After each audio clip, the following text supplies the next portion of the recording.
नमस्कार शेतकरी मित्रांनो, मी डॉक्टर निलेश मस्के आणि आपण आज आलेलो आहेत या ठिकाणी बंदिस्त शेळी पालन केंद्रामध्ये.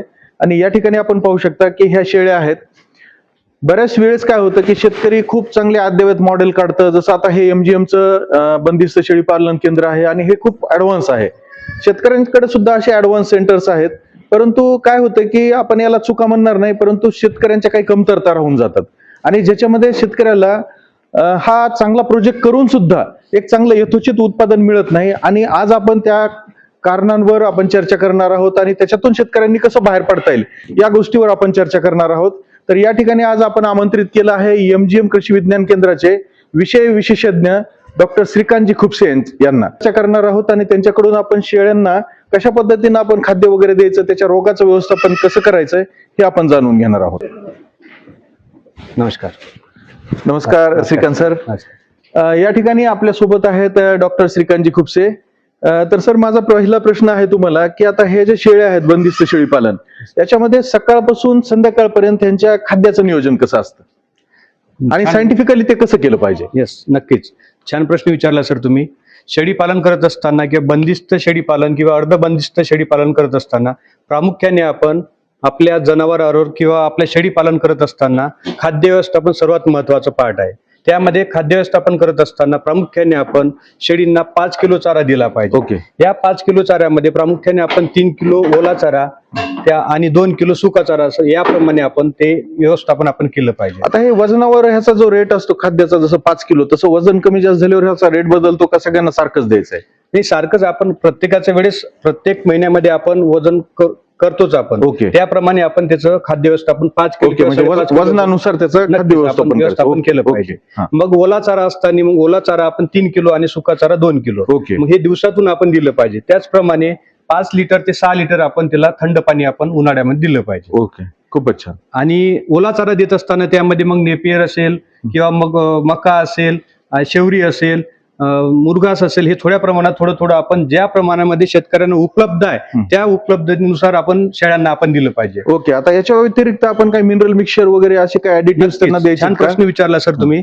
यासोबतच आपण त्यांच्या हाडसाठी किंवा त्यांच्या दुधाच्या उत्पन्नासाठी किंवा त्यांच्या मेंटेनन्ससाठी आपण मिनरल मिक्सचर 100 ते 200 ग्राम आपण त्याला प्रति शेळ्यांना आपण दिलं पाहिजे. ओके. आता आपण बऱ्याच वेळेस पाहतो की ह्या ज्या शेळ्या असतात, ह्या शेळ्या आपण ज्यावेळेस खाऊ घालतो त्यावेळेस आपण ह्यांना स्टॉल फिडिंगच करतो, आपण ह्यांना बाहेर सोडत नाही. आणि बाहेर न सोडल्यामुळे ह्यांची जी अपेक्षित वाढ असते, तसं हे हिंडून फिरून खाणाऱ्या शेळ्या ज्या असतात त्याच्यासारखी होत नाही. तर त्याच्यासाठी तुम्ही काही विशेष काळजी घेता का? नक्कीच सर, तुम्ही छान प्रश्न विचारला. याच्यामध्ये 2 प्रकार आहेत, बंदिस्त शेळी पालन आणि अर्धबंदिस्त शेळी पालन. अर्धबंदिस्त शेळी पालन याच्यासाठी चांगलं आहे की आपण मेन जे आहे अर्धबंदिस्त शेळी पालन करत असताना जे होणारा खर्च आहे, सर्वात जास्त खर्च हा आपल्या खाद्यावर होतो. आणि जर आपण अर्धबंदिस्त शेळी पालन केलं तर आपला 50 ते 60% आपला जो खर्च आहे जे खाद्यावर होणार आहे तो आपला कमी होतो. त्यासोबतच म्हणजे मग हे किती वाजता सोडलं पाहिजे? आपण समजा त्यांना खायला सोडायचं तर किती वाजता? आता जर आपला मार्च महिना सुरू आहे आणि उन्हाळ्याचे दिवस सुरू आहेत, यावेळेस तुम्ही 7 ते 9 पर्यंत 3 तास फक्त तुम्ही सकाळी त्यांना चरण्यासाठी सोडायला पाहिजे. तसेच संध्याकाळी 4 ते 7. ओके. याप्रमाणे जर तुम्ही शेळी पालन करत असताना त्यांना बाहेर सोडलं तर तुमचं जे खाद्यावरचा जो खर्च आहे तो कमी होईल. आणि 11 ते 3 किंवा 3:30 4 पर्यंत तुम्ही आतमध्ये आपण शेडमध्ये ठेवू. ओके. आता मार्च महिना चालू आहे, उन्हाळा आहे. आता याच्यामध्ये ह्यांना जे काही रोग वगैरे येणार आहेत किंवा मग त्याचं जे निर्जंतुकीकरण वगैरे असं काय शेड्यूल असतं तुमचं याच्यामध्ये? यामध्ये एक चांगला प्रश्न विचारला सर. निर्जंतुक आपण दर महिन्याला आपण केलं पाहिजे. त्याचप्रमाणे जे डिवर्मिंग हे तुम्ही दर 3 महिन्याला केलं पाहिजे. दर 3 महिन्याला ते बाह्य आणि अंतर दोन्ही आपण ते 3 महिन्याला आपण केलं पाहिजे. सोबतच मार्च महिन्यामध्ये आता तुम्ही PPR जे व्हॅक्सिन आहे, ते PPRचं व्हॅक्सिन तुम्ही प्रत्येक शेळीला तुम्ही केलं पाहिजे. हो, उन्हाळ्यामध्ये तापमान वाढल्यामुळे PPRचा धोका होतो, त्याच्यामुळे ते दिलं पाहिजे. नक्कीच.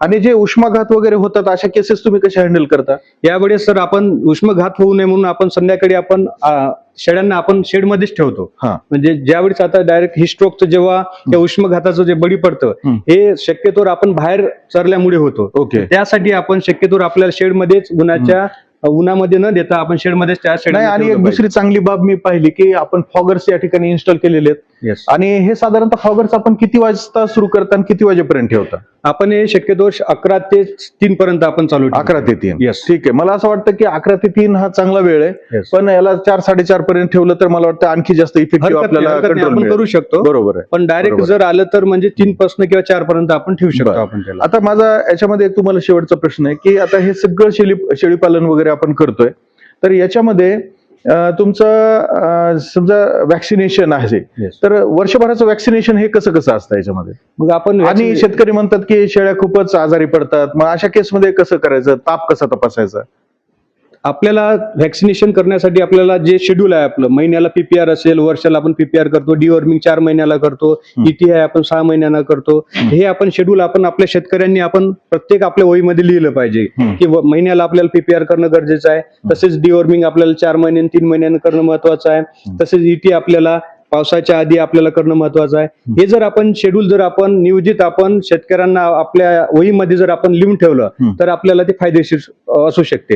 यासोबतच जर आपल्याला खर्च कमी करायचा असेल, म्हणजे शेळ्यावरचं किंवा आजारी पडण्याचं किंवा वजन वाढत नाही, यासाठी सर्वात महत्वाचं आहे डिवॉर्मिंग. Okay. जर तुम्ही डिवॉर्मिंग जर नाही केलं तर तुमचे आजार वाढत जाते. मग त्यामुळे तुम्ही 3 महिन्याला डिवॉर्मिंग केलं पाहिजे.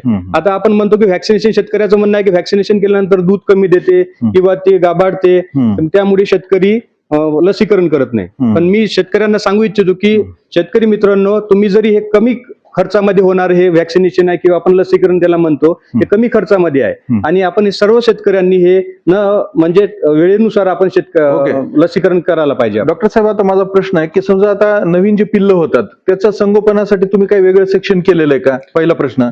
दुसरा प्रश्न, याचं संगोपन करत असताना याची कशी काळजी घेतली जाते? छान प्रश्न विचारला सर.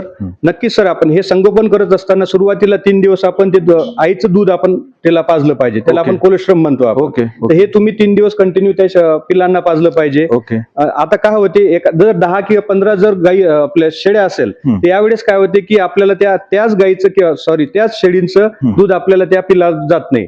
तर आपण त्यावेळेस त्या जे शेळ्या जणलेल्या आहेत त्यांना आपण वेगळं करून त्याचंच दूध आपण त्या पिलांना आपण पाजलं पाहिजे. त्यासाठी तुम्ही जेव्हा ती प्रेग्नेंट असते किंवा ती गाभण असते त्यावेळेस त्याला सेपरेट करून तुम्ही त्यांचं नियोजन करायला पाहिजे. हे करत असताना पिलं जेव्हा जन्मतात त्यावेळेसच तुम्ही त्यांचं वजन मोजलं पाहिजे, म्हणजे तेव्हा तुम्हाला समजते किती वजनाचं आहे. आणि अशा वेळेस याच्यामध्ये काय होतं की बरेचसे 3 पिल्ले झाले समजा शेळीला, तर 3 पिल्ले झाल्यानंतर त्याच्यातले 2 पिल्ले पित असतात आणि 1 पिल्लू पित नाही, मग अशाकडे तुमचा मोठा फार्म आहे, तर त्यावेळेस तुम्ही नियोजन कसं करता? छान प्रश्न विचारला सर. बरोबर आहे. एवढेच 3 होते, एक तर मी 7 शेळ्यांना बघितलं होतं की पिल्लं झालेले एका शेळींना. पण त्यावेळेस जे नियोजन आहे त्यावेळेस तुम्ही ते जे कास आहे त्याची तुम्ही बांधून घेतली पाहिजे, म्हणजे नाहीतर काय होते की सर्व पिल्लं एकाच वेळेस त्या काचेला पकडतात. तर त्यावेळेस तुम्ही एका बॉटल घेऊन तुम्ही पूर्ण, किंवा त्या शेळीला जर दूध नसेल तर दुसऱ्या शेळीचं दूध काढून, म्हणजे दुसऱ्या शेळीचं आपण दूध पाजू शकतो. कारण काय होतं, बऱ्याच वेळेस उस्मानाबादीमध्ये 3 पिल्लं देण्याची क्षमता आहे उस्मानाबादी शेळीमध्ये. बरोबर सर. पण शेळीला कासा 2च असतात. बरोबर. त्याच्यामुळे मग हा प्रश्न शेतकऱ्यांना पडतो आणि मलाही पडला, त्याच्यामुळे तुम्हाला हा प्रश्न विचारलेला. मी आपल्या बॉटलमध्ये दुसऱ्या शेळीचं पण दूध घेऊन आपण त्याला पाजू शकतो. बरोबर. धन्यवाद सर, तुम्ही या ठिकाणी आम्हाला खूप चांगली माहिती दिलेली आहे. शेतकऱ्यांना नक्कीच ह्या गोष्टीचा फायदा होईल. नक्कीच. धन्यवाद सर. धन्यवाद.